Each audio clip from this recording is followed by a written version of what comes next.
I started reading a book recently that I've read a couple of times before, put away, and haven't really looked at again for about the last 10 years.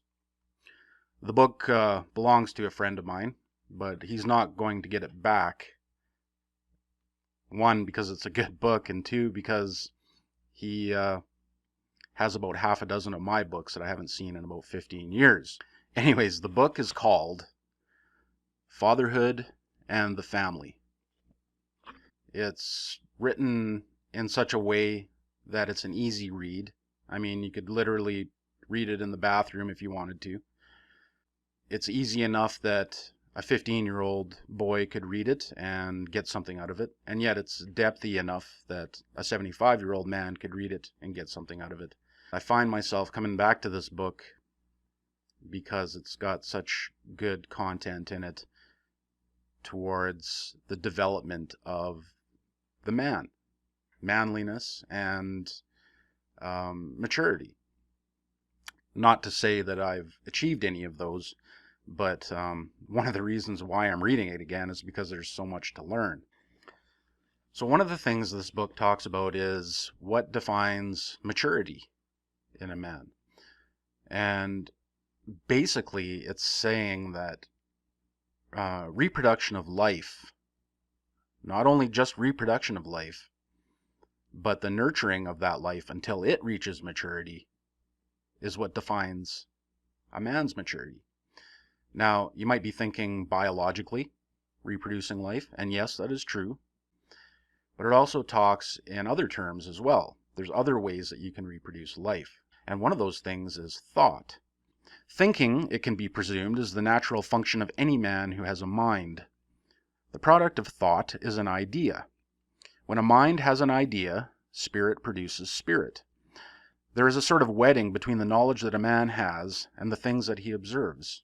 And out of this wedding, a new life is born, called an idea.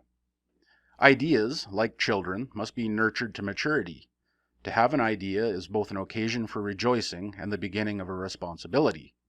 The realization, for example, that God is good implies the tremendous obligation of worship.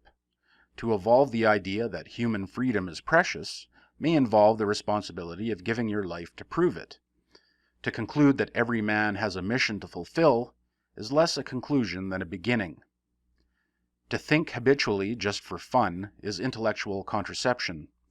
To think and not nurture the idea is intellectual abortion. Men, when they think and teach, are reproducing spiritual life. This is the normal thing to do, whether you have attended normal school or not. Mankind needs ideas more than it needs bread. The man, then, who thinks and gives to others the fruits of his thinking is repaying his indebtedness to mankind in a mature way. To paraphrase Eric Gill's famous remark, the thinker is not a special kind of man, but every man is a special kind of thinker.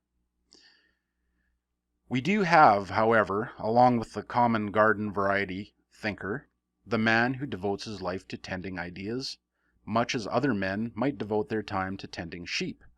These intellectuals and scholars provide a tremendously valuable function in society. This job is not, as it is sometimes supposed, to do the thinking for the rest of us, but rather to make sure that the treasure of human wisdom be sustained and nurtured to greater growth. Where the average man's thoughts are about local and specific matters, these men deal with the essence of things and universals. Thus they maintain intact a kind of convoy that accompanies man in his voyage through time, carrying spiritual food, protecting him from ignorance, providing man with a lifeline from where he is to where he is going. I hope you get something interesting out of that. Anyways, that's all I got to say for today.